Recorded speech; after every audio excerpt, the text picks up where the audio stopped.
Greetings, everybody! I am the Starving Martian, and today we are concluding our look at Mars Attacks the Holidays, a book we've been going through periodically since late October. We've looked at Mars attacking Halloween, Veterans Day, and Thanksgiving, and now, finally, the great grandpappy holiday of them all, Mars Attacks Christmas.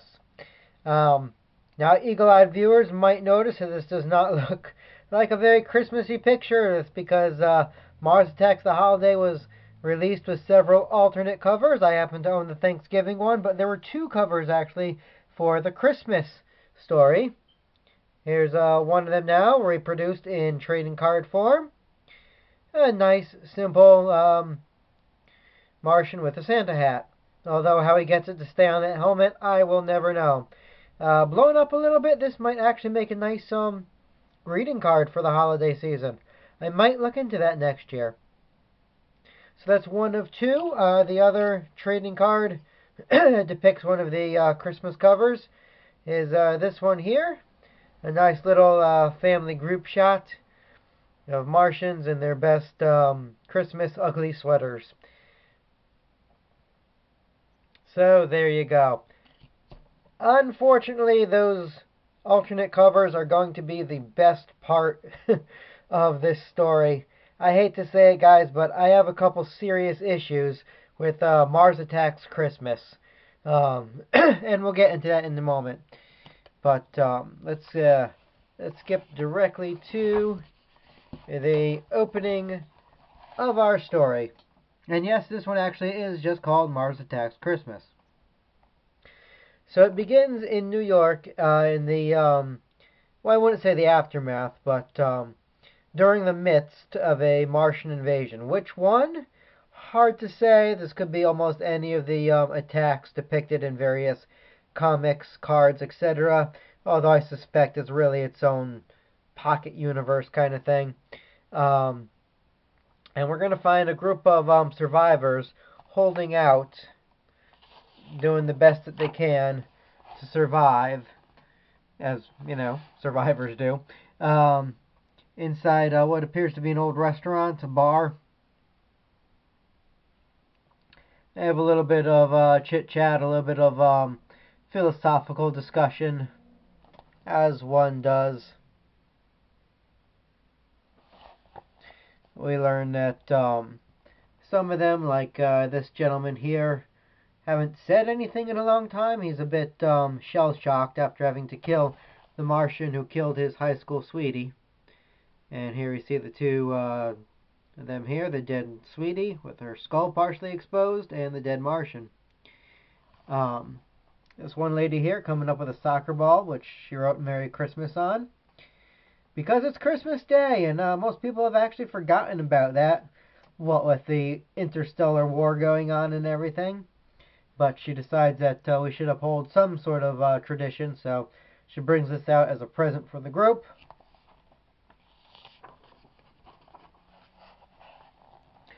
Which somehow sparks a memory on this guy about a Christmas miracle that took place during World War I. Now, this is an event known as the Christmas Truce, the Christmas Truce, and this is actually a real-life event that happened during the war, where the war had been going on longer than either side expected, and it was during a one of those trench warfare scenarios that the two sides put aside their differences for a single day and came together and sang Christmas songs and stopped killing each other for a day, and then the next day, the business of war more or less went on as it normally does, and they started killing each other in the trenches again. It's a very strange historical event, but a well-documented one, and there's no doubt that it actually happened. And so this is what's going to spur the rest of the story here. And so this guy here decides, you know what, if Germans and British, whatever, could do that back in the day, we can do that too. So he takes his Merry Christmas soccer ball. He goes outside where the Martians are just waiting to take pot shots at him. strolls out into the street under the suspicious glare of the Martians. And let me just say, as I said, I like to give credit where credit's due. I do very much like the art in this story. The guy who wrote the story also did the art. I like his depiction of the Martians. But here is where the story just loses me completely. So he goes out, he kicks the soccer ball. The Martians watch him kick this ball. You get shot there of the two victims we saw earlier. So he kicks the ball up, up. It's a giant insect, just part of the background, and rolls towards the Martian.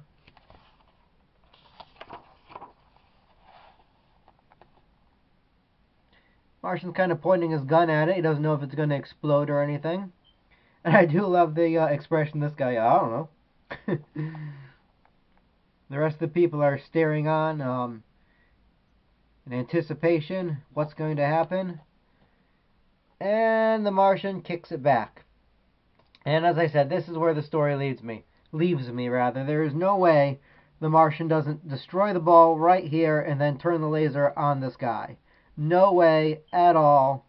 And yes, we are tying it back to the miracle of the Christmas truce, but that was two human armies. That was people with some sort of similarity, some shared background. They both knew what Christmas was. When one of them brought out a branch that was decorated, the other side knew that that's supposed to be a tree. When one of them started singing Christmas carols, whether or not the other group understood the language, they knew that's a Christmas song. They had common ground, and that's what united them. There's no common ground here. We have aliens from another world who are destroying everything they see, who annihilate the slightest movement. And this here, the kicking of a ball, should have been taken as would have been taken as a threat. There is no way these people survive this encounter. And yet, we have the Martians playing soccer with them. Kick it back. And if that wasn't bad enough, and it is, he takes off his helmet to continue playing ball. Now, granted, as I said, we don't know which continuity this takes place in, and it might be its own pocket universe where aliens can breathe human atmosphere. That's a stretch, but I'll buy it if I have to. But if that is the case, why do they continue wearing these helmets on Earth? It can't be for protection. We saw earlier that a steak knife is able to destroy one, so bullets certainly can. So why are they wearing these things if they could just take them off when they feel like playing some soccer? Anywho, back to our story. So the aliens and the humans engage in some Christmas shenanigans. Some of them take the opportunity to move their dead out of the middle of the street, to share pictures of friends and loved ones, and to engage in the long tradition of eating snow. And yeah, this one has a frog tongue. I'm okay with that. The Martians in the Topps comic book series have incredibly long tongues as well. That's not a problem. What is a problem is that he's still got his helmet off. And then the Martian actually waves goodbye to, I guess he's probably picking up on the cue because he's waving too.